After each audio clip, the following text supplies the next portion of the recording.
Stop settling for snacks that are packed with preservatives. I've created the perfect bite-sized meatball sub you can freeze, reheat, and reuse. And it actually keeps you full. Most store-bought healthy options leave you hungry or taste like cardboard. Not this one. This stuffed marinara meatball sub is protein-packed, super easy to make, and crazy delicious. And I'll show you exactly how to prep it so you've always got healthy lunch or snack ready to go. Let's dive in. Now for this recipe, all you need are 4 ingredients. To make this simple and easy, I actually went and bought the store-bought already made meatballs, but make sure you get the ones that do not have any bad preservatives in there. Usually the Italian meatballs are good, but if you get the ones that have cheese already in there, most likely they're gonna have a preservative that you don't want in that. Secondly, I used marinara. My go-to marinara sauce is Mezzetta because there's no preservatives. It's just natural ingredients and it's delicious. It doesn't have that tomatoey taste at all. It's a very well balanced. They make spaghetti sauces and marinaras and it is delicious. The other thing you're gonna need are organic. I use organic biscuits. The ones in this video is Immaculate biscuits, which I got from Sprouts. But if you can find Annie's biscuits, that would be another one you can use. And that's just something that makes it easier for you to make, so you don't have to make that dough on top of it. You're already busy. Let's make it easy for us. And the last ingredient you're gonna need is cheese. I don't know about you, but I want cheese on my meatball marinara sub when I go to Subway. I'm just making these easy, simple bites that I know are preservative free. First thing you want to do is get a baking sheet and line parchment paper on it. This makes cleanup so much easier because I promise with the marinara sauce it's going to ooze out. Now with parchment paper, I crinkle it up and put it on there. That actually helps keep it flat, but you can also put some water on there. That's why it's called parchment paper. It's parched. Now this is the meatballs that I actually bought at the store, the Italian style meatballs. I looked and made sure there are no preservatives because I don't want that in there. This does have a crafted Parmesan cheese blended in with this, but I know I want more cheese. And these are the Immaculate flaky biscuits that I got. As you can see, they are organic. I want to make sure they're non-GMO because a lot of biscuits lately have preservatives in there, multidextrin and everything else like that. That is actually really bad for you. This is the Mezzetta marinara sauce that I was talking about. You can see there's no sugar added, there's no preservatives added. It's wonderful. And then to make life simple, I'm doing Kirkland brand cheddar cheese. Now what you're gonna do is go ahead and preheat your oven to what the biscuits actually recommend you to preheat because that's what you're gonna cook them in. Because I have about 12 meatball sub, or because I have about 12 rolled up meatballs and the packet is only 8, I'm gonna cut these biscuits in half. Because I'm going to roll them out anyways and make them flatter so I can stuff them.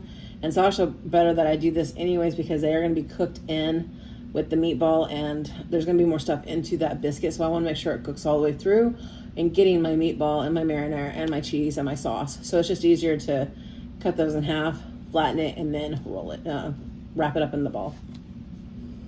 Apparently I was having trouble trying to get that thing opened. It didn't want to open for me. I'm sure you guys have had those problems before. Let me know in the comments below if you've ever had the biscuits that just refuse to open and you keep banging it against the counter and just, infuriating sometimes. Now I'm just using I'm just using kitchen shears that I use for deboning my chicken if I need to, my chicken carcass. These are, if I'm not mistaken, Worcestershire scissors for that. My all-time favorite is actually the Cutco scissors. Wishtuff. I think it's Wishtuff.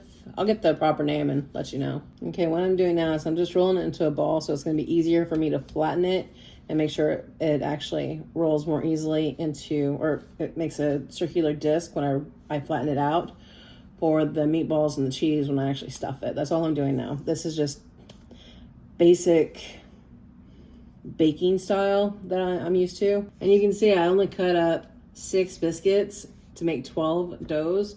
The other 2 I'm actually going to make just normal biscuits that we're going to use just for breakfast or something else the next day. I always use, this is bamboo wood cutting boards. I found out that if you use plastic cutting boards, if you take your fingernail and scrape against it, you're gonna find that there's some plastic that gets caught in your nail, and that same thing happens whenever you cut your meat or any vegetables or anything else like that on that cutting board. So in order to keep us healthier, I got rid of the plastics and I went straight for bamboo cutting boards.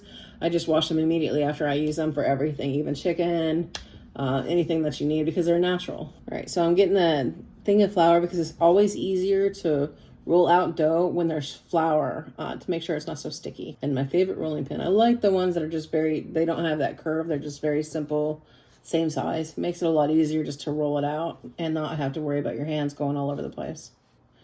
So I'm just putting flour on it and pressing it down. And then I'm just rolling it out. Keynote when it comes to like rolling anything out, you always want to start in the center and roll in one direction. Never start at one end to the other end. It actually keeps it, that's what helps keep it a little bit more circular than starting at one end to the next. And every time you roll, you want to flip and rotate to the other side to actually get another one going. Oh, look. Momo, like, what have you got there, Mom? Let me go ahead and eat some. That's our Belgian melon wall. I grabbed the marinara. I'm gonna put a little bit in there to kind of like just hold the meatball. Not very much, but enough. Now you can use as much marinara as you want, but just keep in mind it will ooze out. So you want to be mindful of that when you actually do that.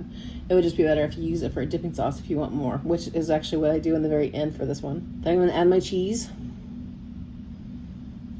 Now, for the star of the show, the stuffed meatball. And then you're just going to roll it all up and just make sure you curve it, and then you're going to twist it at the very end because that's what's going to hold that in. Now, if you want to learn how to make your own meatballs, I will have another video coming out shortly for meatball soup, and that actually shows you how to make a really good meatball that will not fall apart. Quick question. Are you team marinara, ranch, or blue cheese for dipping? Let me know in the comments below. I'm curious. I am team ranch. Kids love making their own pizzas. I know I do. This is just a different form of making something that they would probably enjoy, and it's good for them so they could actually do it later once they get older, and you would trust them to make their own snacks when they get home. As you see, I've rolled them all up, and I already have my oven. I believe the container said 350, so I have my oven preheated to 350 degrees. And they say that now the container will tell you like 12 or 17 minutes, and you do want the dough to cook through. But most likely you'll probably want to add about 3 to 5 minutes to make sure it goes all the way through, because you want to make sure your meat is cooked through as well. And again, I'm just going to use those biscuits and use those for later. That's why they're there too. Pop them in the oven, start a timer, and clean up my mess. And then I will get them in about, I believe the timer says 12 to 15 minutes. So I'm actually going to start with 15 minutes. And then from there, I'm going to adjust to see if I need to add more. And I believe I actually cooked it for a total of 20. All right, so I've already pulled them out of the oven, and they look so good.